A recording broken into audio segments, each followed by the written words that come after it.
Good morning, everyone. Welcome to the English class. Have you all heard about George Washington? George Washington was the first president of the United States of America from 1789 to 1797. He was born into a rich family as the eldest of 6 children. He was an able administrator and a judge of talent and character. Today, we are going to learn Chapter 4, The Cherry Tree, which shows an incident that happened in the childhood days of George Washington. So, all of you please take your English workbook, turn to page number 23. You see the heading, Chapter 4, The Cherry Tree. Let's read the story. Please look into your book. One morning, George Washington received a hatchet, which is a small axe, as a present. He was extremely excited and decided to try out his new gift at once in the garden. So one morning, he gets a new present. He gets a hatchet, which is a small axe. And just like you all, he got really excited when he got a gift and he ran to the garden to try out his new gift. As he was running out of the house, his father stopped him and said, "A hatchet is no toy, George. It can do great harm if you are not careful." So the axe is a sharp tool, right? So if you play with it, it's likely that you get injured. So George's father advised him, it's not a toy, don't play with it, be very careful when you use it. Do use it wisely. You may use it to chop wood and help your mother prepare firewood for the kitchen.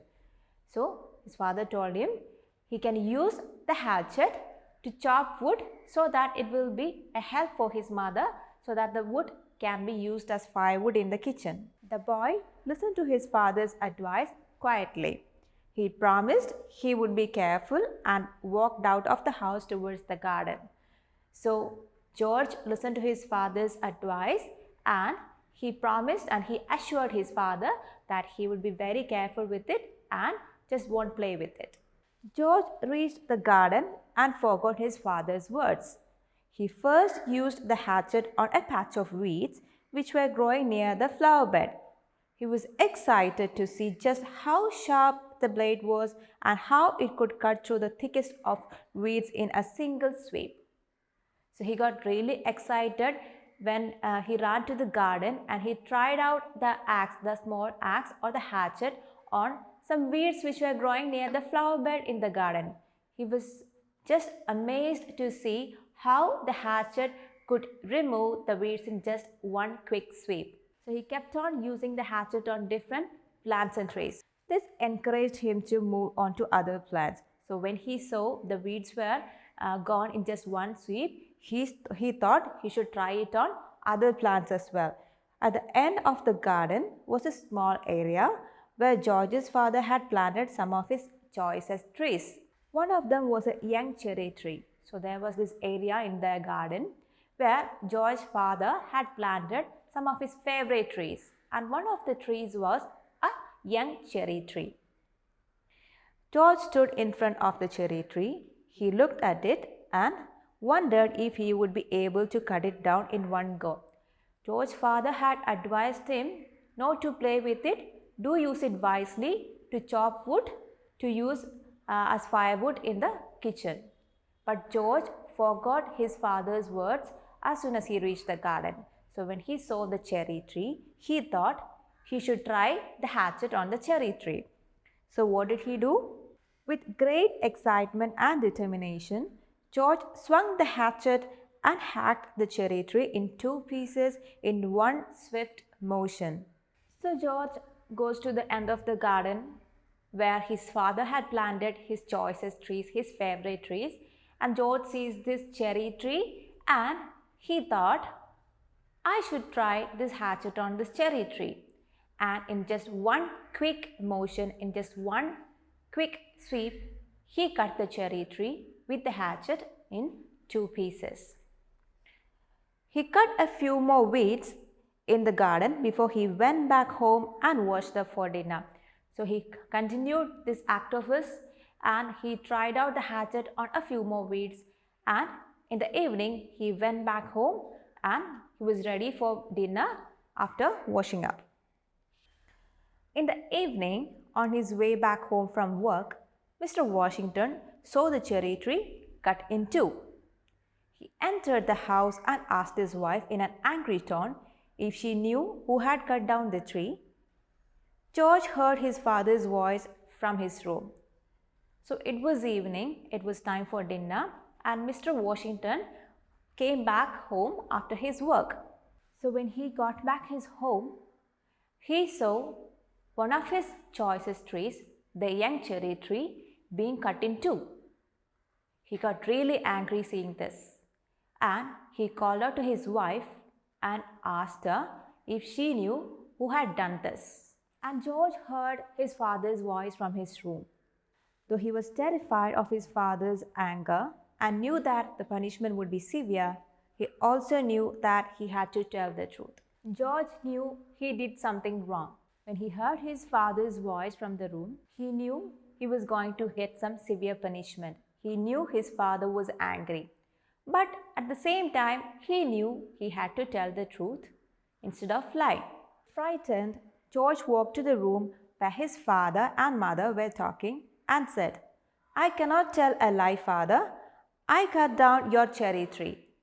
George looked at his feet, for he was afraid and could not meet his father's eyes, and continued, "I wasn't careful with the hatchet. I'm sorry, father." George knew he did something wrong. He cut one of his father's choicest trees. His father had advised him in the morning that he should use the axe wisely and don't play with it.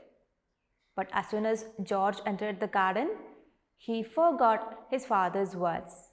He got playful and very excited, and he was not thinking what he was doing then. So George got so terrified, he got so frightened about what his father was going to tell him and what severe punishment he was going to get. He was so frightened that he could not look into his father's eyes. So standing there in front of his father, looking at his feet, not being able to look into his father's eyes, even though he could tell a lie, he chose to say the truth. Then he waited to hear what his punishment would be. George felt his father's hands on his shoulders. "Look at me, son," said Mr. Washington.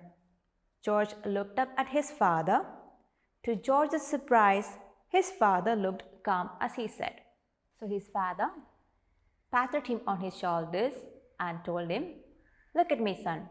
And George looked up at his father's face, and to his surprise, his father looked calm instead of angry. "You have been honest, son. Your honesty means more to me than any cherry tree. I hope you will remember that you must always tell the truth like you did today." George never forgot his father's words. It was a lesson he would remember for the rest of his life. So George was waiting what punishment his father was going to give him. So instead of punishment, his father lovingly patted him on his shoulders and told him he's so proud that his son stood by the truth. He's so proud that his son did not lie to him, and instead he chose to tell the truth. And as a man who believed in virtues, his father appreciated him and advised him always tell the truth. To tell the truth is more precious than any cherry tree to his father. So his father showed him that honesty is the best policy. So his father's words really moved him. For the rest of his life, he always stood by the truth like he did that day. And never in his life he told a lie. So children, I hope you enjoyed the story. Please read the story again and again. And remember, honesty is the best policy. That's all for today. We will meet in the next class. Until then, bye.